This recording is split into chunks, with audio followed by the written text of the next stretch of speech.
Good afternoon, everyone, and welcome to your Rangers Review weekly Q&A show. For those of you that are Rangers Review Extra members, and if you're not, then a very good morning to you all. Of course, you'll be watching this if you're not a Rangers Review Extra member on Wednesday morning. To join me on this show, I'm not alone. Joshua Barry joins us. How's it going, Joshua? Good, yes. Good, Derek. This will be our morning briefing. It's weird recording a morning briefing on a afternoon, but Chris and I will be hot-footing it down to near your neck of the woods tomorrow for both press conferences ahead of Manchester United against Rangers. So needs must, but looking forward to getting into lots of topics, never quiet, and definitely not quiet this week at Rangers, is it?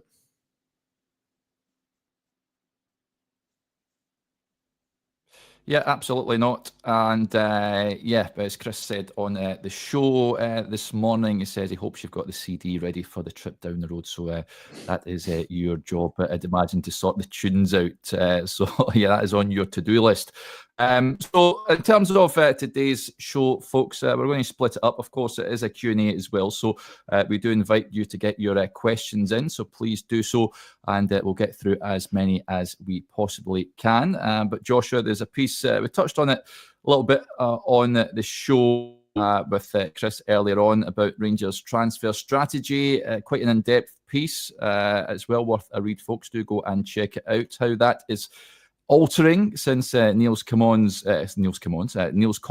promotion at Ibrox, and of course Patrick Stewart coming in just now. If you just give us a bit of an insight, an overview of how that transfer strategy is in operation now, and how Rangers are looking to recruit players.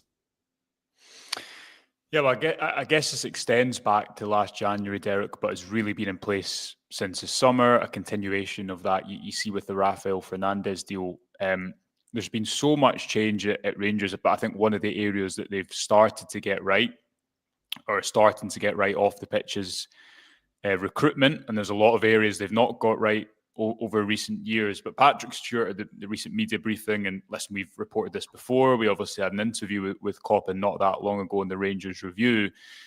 He made a comment within that kind of pretty detailed media briefing that was effectively along the lines of, it's no longer players that are signed for the manager, it's players that are signed for the club.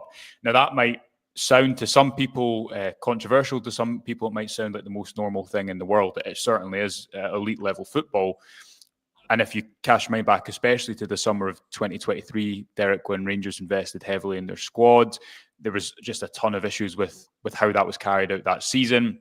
The fact that it was a manager-led rebuild, and that manager was out the door in October. And I think in many ways, Rangers are still playing catch-up from that 2023 summer window. Some good players were signed, but if you look at the average age, if you look at the spend, it wasn't nearly good enough for the long term of the football club. What Patrick Stewart is continuing is something that was already in place. Coppin's promotion, as we go into in the piece, was something of a realigning of expectations, given the role he initially was coming in to fulfill just around about this time last year, December, January 2024. Some of his, what would you call it? Some of the remit of his job has been obviously extended by becoming technical director and not just director of football recruitment. Things like the decision we discussed last week to stop this kind of best v best program for the B team, which was again something that a previous era decided, to instead favour a loan pathway for promising young players because of this issue with the B team, where it can only play in the Lowland League, which is deemed too low a level of competition. But then the B team have only played 7 competitive games this season, Derek, which isn't going to develop players either, especially someone like Robbie Fraser or Cole McKinnon. They're turning 22 in a few months' time. There's no value in them playing kind of glorified friendlies on a Monday afternoon in a best v best program, nor is there value in them only playing 7 competitive games over the course of the season. That's an example of some of the one of the topics that Coppin's new role is, I would say, helped to speed up. But Rangers have needed to get their executive structure right off the pitch. They're still working on that. Understand that changes could still follow after this external review of the internal workings of Rangers as a football department. But recruitment is something I think they're starting to get right.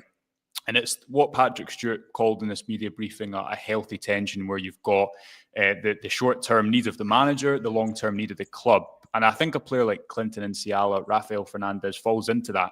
Is it, not ideal that I think the quote from Clement was that Rafael Fernandes wasn't quite ready to make an impact just now.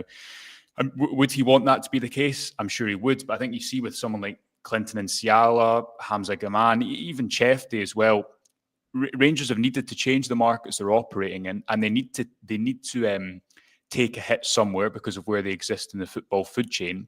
And part of Coppen's remit when he came to the club was getting young players who are ready to contribute now or in the near future at Rangers, but also are good enough to make a profit down the line, coming at a lower age, so you have more years to sell them on and really get that player trade in motion and model. All that to say that the piece goes into more details about what exactly Clement's role is, how Rangers are recruiting in new markets. A really interesting detail, I think, is the rolling out of new data, which Rangers have always kind of had in-house technical data, but they now have physical tracking data as well, which allows them, when they're scouting someone like Hamza Gaman, to benchmark not only his technical capabilities, but his physical capabilities too, against the Scottish Premiership and members of the squad as well. All to say, to round up, they needed to restructure their recruitment department, which I think had regressed after Ross Wilson's departure to Nottingham Forest. They needed a kind of consistent long-term vision. And what you've seen with the changes in the Rangers dugout over the last few years, whether it be academy pathway, the club's playing style, football DNA is a word that people use when you speak to people with knowledge of the situation, recruitment as well. If that changes every single year, you're going to get what's happened at Rangers, which is just kind of continual crisis, no clear plan, always playing catch up. And I think you're starting to see with some of the recruitment in the summer, the likes of Chefty, the likes of Hamza Gaman, even Clinton Nsiala in recent weeks, the benefit of a longer term approach, trying to sign young players, get the environment right for them, and allow them to try and make an impact on the pitch as well before long term selling them for more than you bought them for.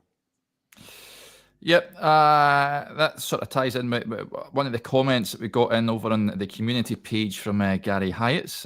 He said a lot of people are saying not to give PC and Coppin any money, but PC said he used contacts to help bring in Egaman, and he's looking to be some signing. How do you rate all of their signings so far, and do you think we should trust them with whatever money we have? So a good question there from Gary on the transfers that have come in already, and whether we should trust him to navigate this transfer window and beyond as well. So just off the top of my head, the transfers that have come in, I think we're now starting to see just why they were brought to the club. Of course, you don't get patience much at a club like Rangers. We all want to see players hit the ground running. It's all well and good saying their projects and what have you, but that doesn't necessarily work at Rangers, where results are required, and not only results, wins are required every single game. But just looking at the face of it, start with Liam Kelly. I think that was a decent bit of business. Jefty, I think, has been a fine, like you say, Joshua. I think that the standouts for me, Jefty, Igaman, and Connor Barron have probably been the signings, the top quality signings that Rangers have made. And there has been, as Stevie mentioned last week, if Coppin had brought in 8 players and they were all duds, but he would be looked upon as a success because of Hamza Egaman, which weighs supreme, and Rangers, well, you'd imagine, make a hell of a lot of money on that boy. But the other ones, Barami, jury very much out on him. He's not pulling up any trees. The jury is out on Robin Proper as well. I'm just trying to think who else is there that Rangers have brought in. Casemiro was the one, Derek. Casemiro was one where I think you could see he would have been a very good player if he'd been able to stay fit. And if you put him into... The thing is that when people say, and this is kind of obviously because the club have now come out and publicly backed Clement, it's not a topic of conversation now. But the narrative of a month ago, can you give Clement another transfer window, Well, you're not giving Clement a transfer window. That's the whole point in the strategy. Now, Clement has a veto right over players. He will watch players extensively before they come into the club. And players can be identified in different ways. We've reported this on the site throughout the course of the season. Chefty was a player that Koppen knew from when he was a hands-on scout at PSV before his promotion there. He'd actually tried to bring him to the Netherlands on one occasion. Oscar Cortez, similarly, was a player that the club had knowledge of from his performance in the Under-23 South American Championship at the very start of 2023, I think. Koppen also had knowledge of him, we're led to believe, from his time scouting in South America. Hamza Egaman, if you listen to what Clement has said about Hamza Egaman, he spoke to people in the process of that signing. It wasn't speaking to people that identified Egaman in the first place. Egaman was first identified in effectively a data search of the Moroccan league. One of the things that Rangers are doing, and that's why I mentioned the new data that they've been using that combines physical tracking data with technical data, which is seen as a really important detail, Derek, because we know how physical the Scottish Premiership is. And you could look at someone like Robin Proper and say, well, how does that translate to that signing? But more generally, if you look at someone like Hamza Egaman, he's obviously been able to kind of come in and hit the ground running when he's come into the club. He was first identified through data. That's the first filter of Rangers when they're trying to find these players in under-tapped kind of leagues. They weren't going to the Moroccan league before. There's a lot of unknowns about that. Once the player has been identified, once he's been watched in person, that's when you speak to people who know him. When Clement discussed with, as he said, multiple people in Morocco to try and stress test the deal as best as possible. But Hamza Egaman's an incredible find for the money that Rangers have paid for him, and he's only been in the team for 2 months. I think we can confidently say that he's going to go for a lot of money. Any club that, especially when you had to do the amount of work the Rangers had to do in their squad this summer, with all the unknowns, because some players aren't leaving until deadline day. Rangers had to sell before they were buying. Clement has spoken publicly about the kind of changing circumstances behind the scenes at Rangers and the changing expectations of what they were able to spend. The amount of players that were even getting down to that final stage, and this is expanded upon in the piece, far outweighs what would normally be the case. So is there transfers in the summer you look and think, is that a return for money? Bayrami is obviously 25. I think you need to give a player more than 6 months to see what they can do.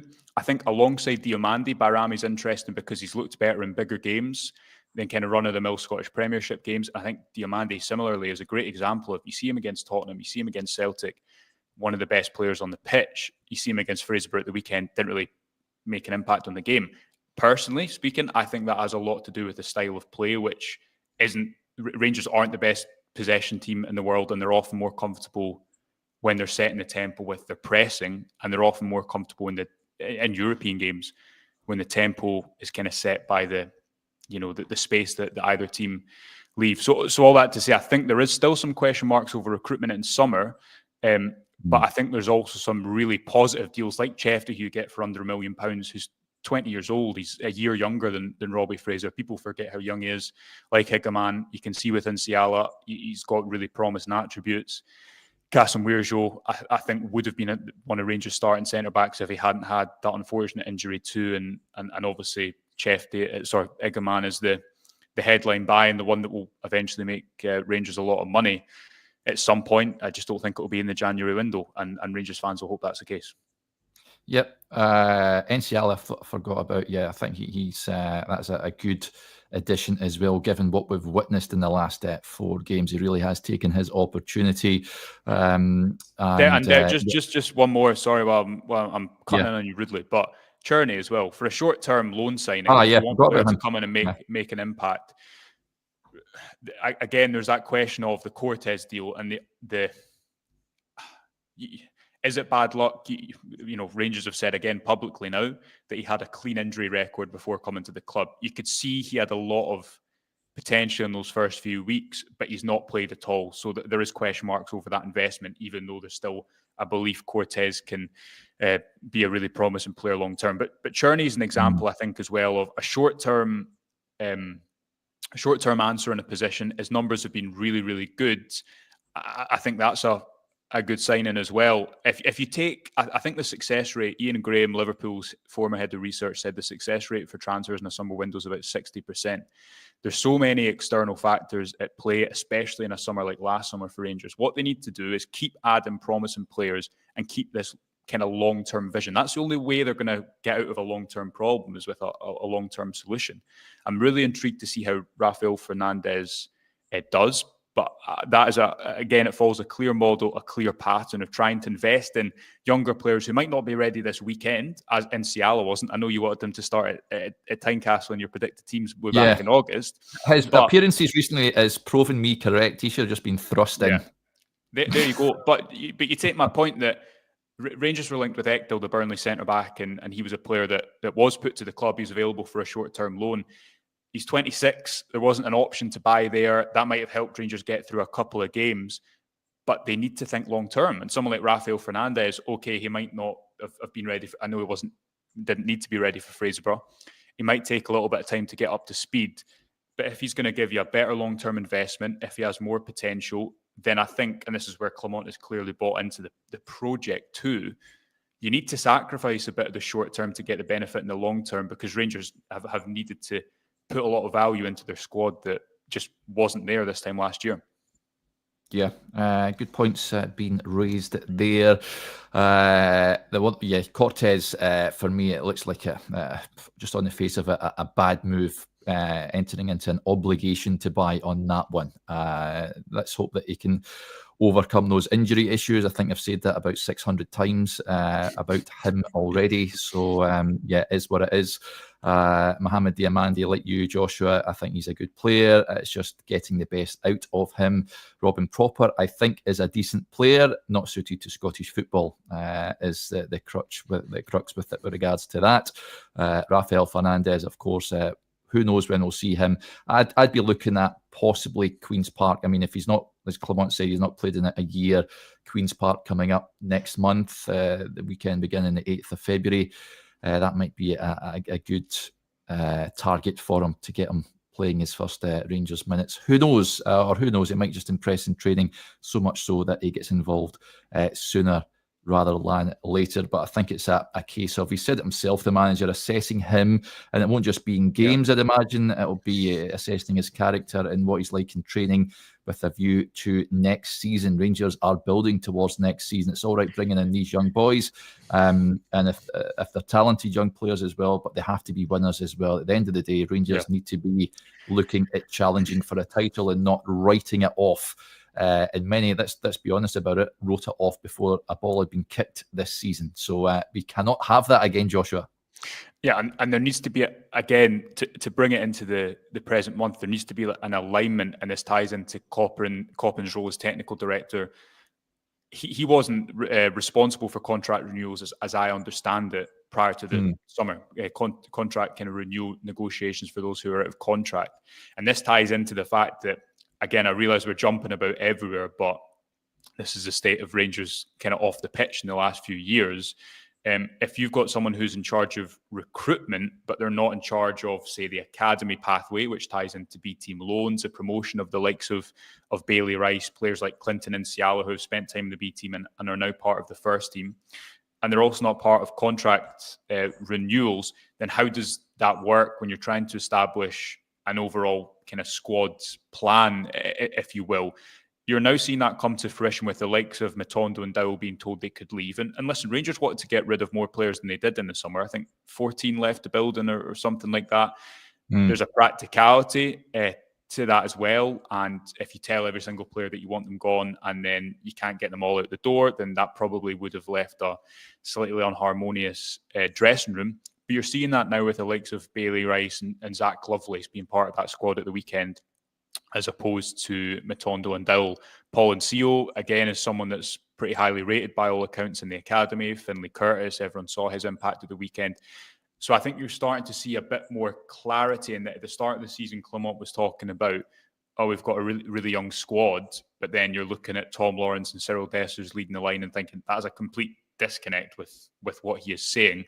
Now you're starting to get a little bit closer to that with Nsiala, with Jeffrey, with Igaman, and other figures representing that team, because you're right, they've got to get themselves into a position where if you're not going to win just now and Rangers aren't going to win the league title, then you need to show how it's going to change in the future if you're going to get buy-in. I still have questions about Clement's style domestically and whether Rangers are a good enough side kind of in possession, breaking teams down, because that's whether they can control games. And we spoke about that a lot after the Hibs draw away from home. But I do think that there is a clear pattern in what they're trying to do with squad building, with now what they're trying to do in promoting youth. And put simply, Derek, it's the only way they can do it. I don't know if you disagree or with anything, but well, go on, sorry. Yeah, well, I mean, you struggle to break down Fraserburgh on Sunday. And that's why I think that there's this question mark over like Bayrami and Diomande in these games. It's how much does that depend on the player? I go back to when Rangers conceded that penalty, when Hadji conceded that penalty at Hibs, right? And if you watch the build-up to it, Diomande has a safe pass to, I think it's Raskin, he tries to play in Bayrami. That epitomises so much for me. You know, when something kind of represents an overall picture, Rangers are not a side. I always think they're about going forward quickly under Clement, which works well in Europe. It's progression over ball possession. And I think Diomande, you can watch him as a player, someone who maybe takes those instructions quite literally. And in those type of moments is always trying to rush things. Is that an individual error or is that a coaching decision? Who knows? But I just look at games where Rangers have the ball domestically. How many have we had of those this season? 20. And how many have they been really good and really in control? And control is something you can just feel when you're at a football game. Everyone knows what I'm talking about there. Do Bayrami and Diomande have to take more ownership for players who cost near enough £8 million altogether in domestic football? Yes. But does this slightly direct style where the ball goes over the midfield probably not bring out the best of them? I think that's fair to say yes to. Good stuff. Right, let's crack on because there's so many questions that have popped in on my screen here. So Neil McLean, just tying in with the transfer stuff. Why do we insist on bringing players in that we're told aren't ready to play? Loan players surely should be good to go. I get your point, Neil. Clement's comments on Rafael Fernandes. This is not a quick fix for Rangers. I think, see if Rangers were in a title race, Joshua, then they would require... For example, if there were a few points behind Celtic, they would require players to come in and play immediately. I think they would be targeting a different calibre of player. As I touched on earlier, this is with a view on next season, I think.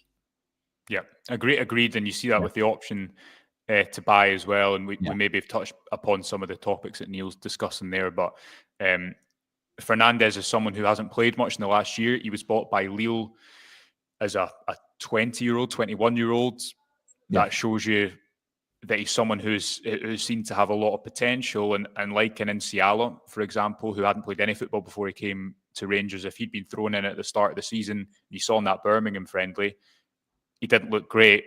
It takes a lot of work off the pitch to maybe try and refine certain aspects of his play. I think Fernandes is further forward. He's obviously older than Nsiala was, further forward than Nsiala, but I totally agree with you. They need to think of the long term. And if you've got a player like Fernandes who maybe isn't going to be ready to make a first team impact for, let's say, a month or two, or you've got someone who can make a short term impact, what's the value in that in the league campaign? Not much. So think of the long term, I would say. Yep. Greg with the point says, I'm guessing because it's really hard to get match-ready players who are up to scratch. The available players either aren't match-ready or don't have the quality. Yep. January is a notoriously difficult window, as you'll hear pretty much every manager say at this time of year, as Greg says as well. Yeah, absolutely. Dana Life says, you think... you think the defence... so I think this means here, what do you think the defence will be on Thursday? I would big call on goalkeeper because I would imagine Jack Butland will be doing everything he can to be in goals on Thursday. Here's my controversial take. I would be keeping... Do I keep Liam Kelly in? I don't think he's done anything to deserve being dropped, Liam Kelly, but I can understand if Jack Butland was put back in goal. Back for me, Tavernier, Balogun, Proper and Jefte. Your thoughts on that, Joshua?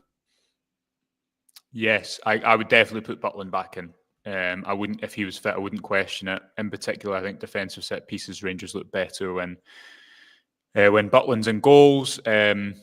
So yeah, I think it will be that back four proper, probably on the left with Balogun on the right, although either of those two players can play either side. Interestingly, got a piece coming out on the website Wednesday morning, which will be the time that people are watching this is their morning briefing for the majority, a piece with a couple of Rafael Fernandes's ex-coaches, and one of the things that comes out throughout that is he's far more comfortable on the right-hand side than the left-hand side.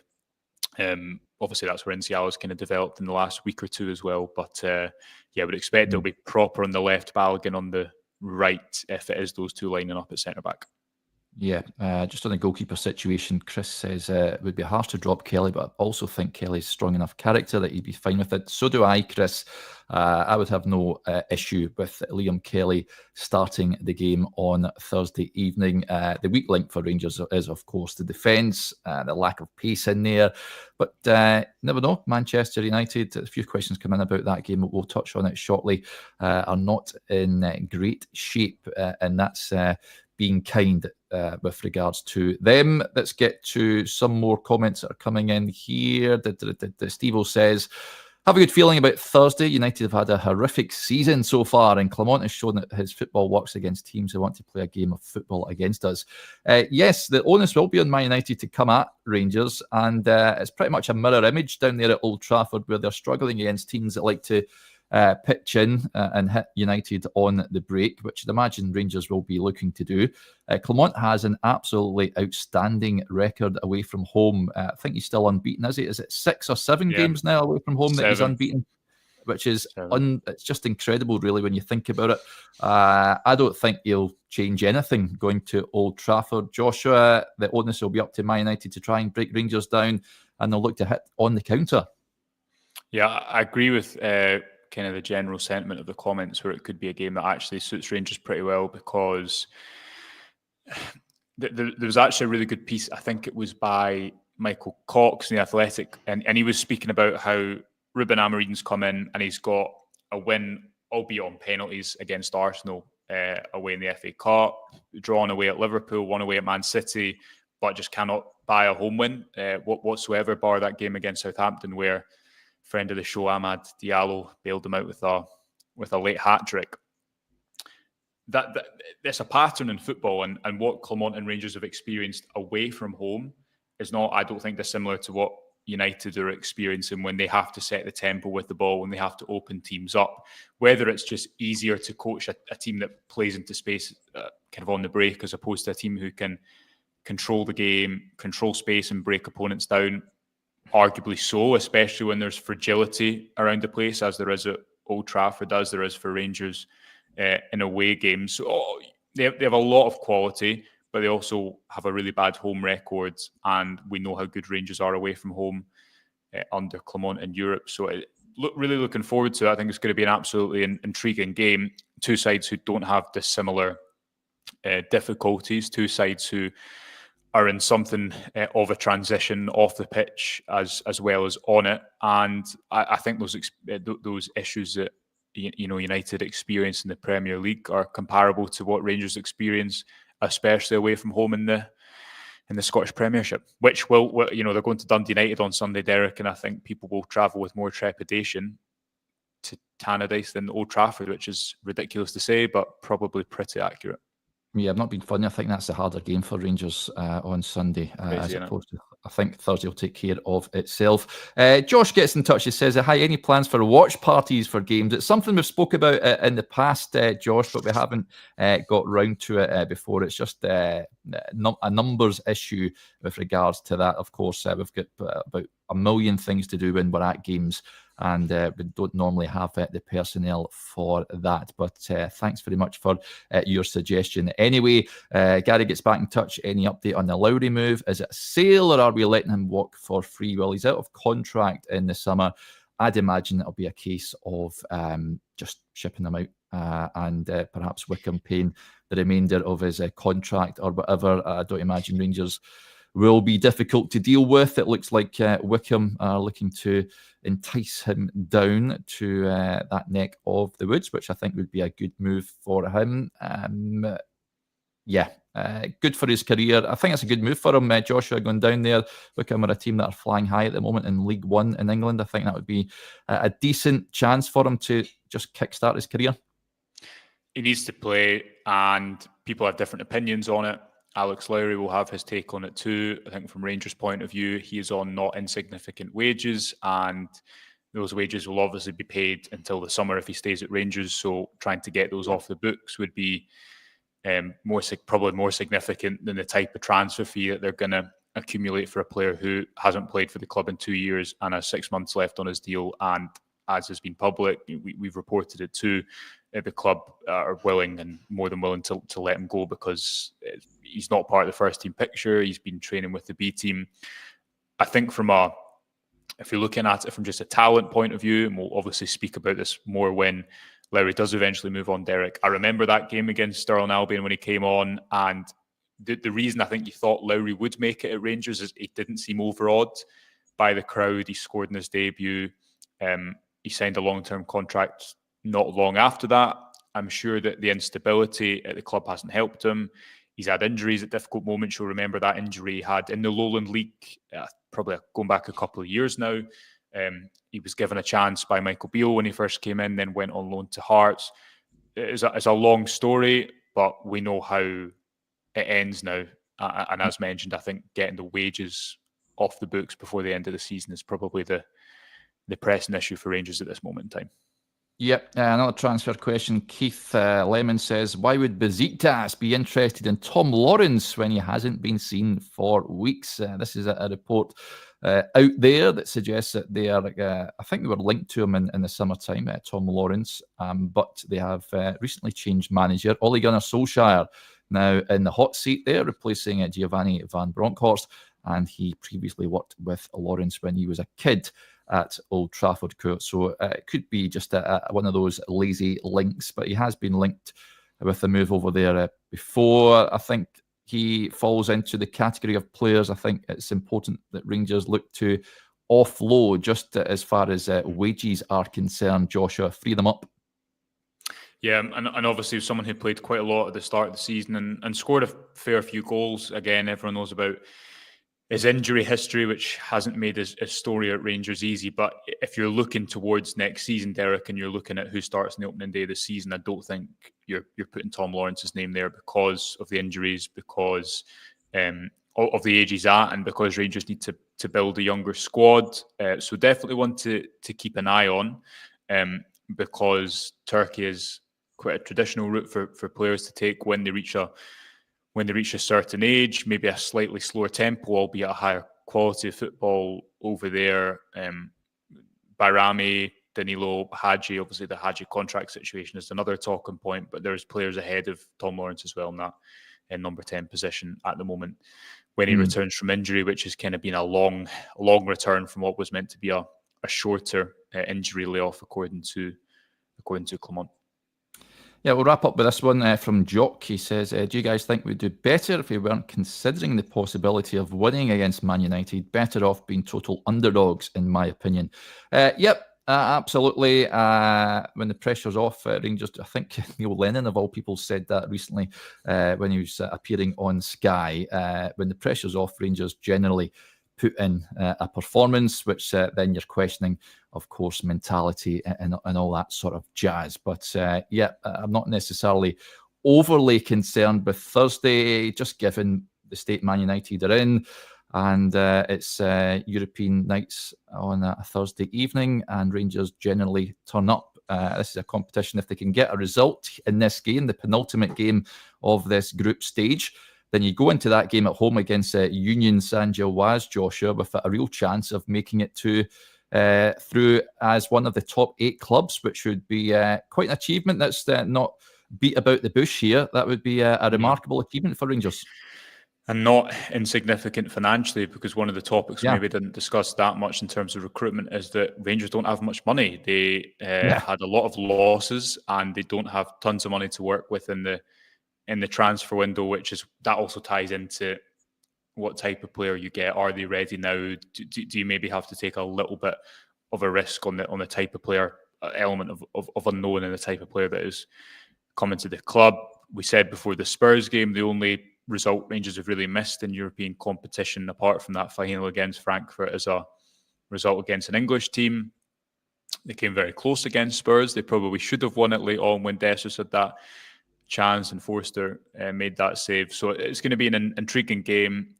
We will have tomorrow, Wednesday, we'll have all the kind of coverage from the press conference. Will be live from Old Trafford, probably around 5:30, 6 to kind of bring everyone updates from the Rangers press conference, and then obviously match day as well.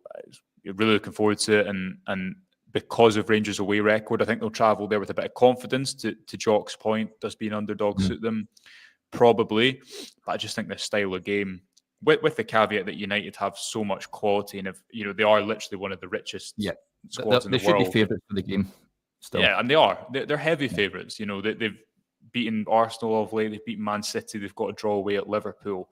Yeah. However, if Rangers let them dominate the ball, which you would expect that they will, and they're able to play into space and rely on their organisation, which has served them well in European football up until this point in Clement's tenure, then I think it will be a really interesting night, and intrigued to see what happens. Yep, absolutely. Right, we'll wrap up there, folks. Just a quick word. I've seen news earlier, and it's a guy most of you will know as well. He was a big fan of the channel, and that is Robert Ryan. Got some real terrible news over the weekend where he's on life support, and after suffering a heart attack, and the consultants, according to his friend Andrew Donnelly, said he won't pull through, which is real gutting news over that weekend. So certainly hearts and thoughts and prayers from everyone here at the Rangers Review go out to Bob's family and friends. Really is gutting news to hear. But we'll wrap up there for now. A big thank you to Joshua for taking part in this Q&A. So thank you, Joshua.